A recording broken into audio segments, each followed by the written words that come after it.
এটি এক এমন মেয়ের গল্প যার কোনো অনুভূতি নেই। গ্রামবাসীরা দেখে সে খুব সুন্দর, তাই তারা তার সুযোগ নিতে চায়। সে নিজেও জানে না কিভাবে নিজেকে বাঁচাতে হয়। ঠিক সেই সময় পথ থেকে যাওয়া এক দম্পতি এসে লোকগুলোর হাত থেকে তাকে বাঁচায়। তারা মেয়েটিকে নিজেদের বাড়িতে নিয়ে যায়। তারা বুঝতে পারে মেয়েটির কোনো স্মৃতি নেই। ভালো আর খারাপের পার্থক্য সে বোঝে না। তার মনটা একেবারে ছোট্ট শিশুর মতো। কিছুদিন পর তারা দেখে মেয়েটি অসম্ভব শক্তিশালী। নারীর ধৈর্য ধরে শেখানোর ফলে মেয়েটি ধীরে ধীরে কথা বলতে শেখে। এক প্রতিবেশী দেখে মেয়েটি খুব সুন্দর। সে চায় মেয়েটি বিয়ে হোক তার বোবা ছেলের সঙ্গে।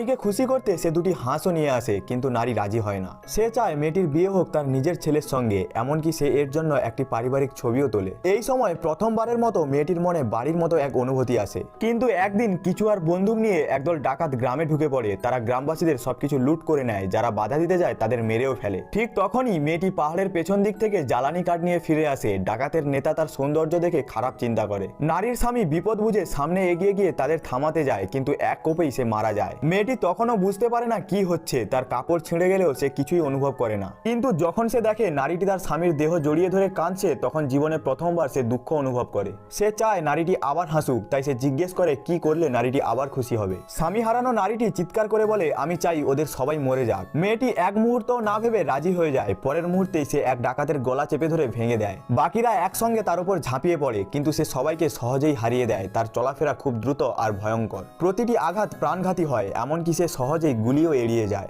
সেই দিন থেকে গ্রামবাসীদের চোখে মেয়েটি এক ভয়ানক মানুষে পরিণত হয়। বাধ্য হয়ে নারীটি তাকে এক নির্জন বাড়িতে লুকিয়ে রাখে। সে তাকে বলে আর যেন কখনো কাউকে না মারে। মেয়েটি শান্ত গলায় বলে, আমি ওদের মেরেছি, কিন্তু ওরা কি তোমার জন্যই মরেনি? এই কথা শুনে নারীটি ভয়ে কেঁপে ওঠে। সে তার ছেলেকে নিয়ে সেখান থেকে চলে যায়। মেয়েটি কিছুই বুঝতে পারে না। সে শুধু অপেক্ষা করতেই থাকে।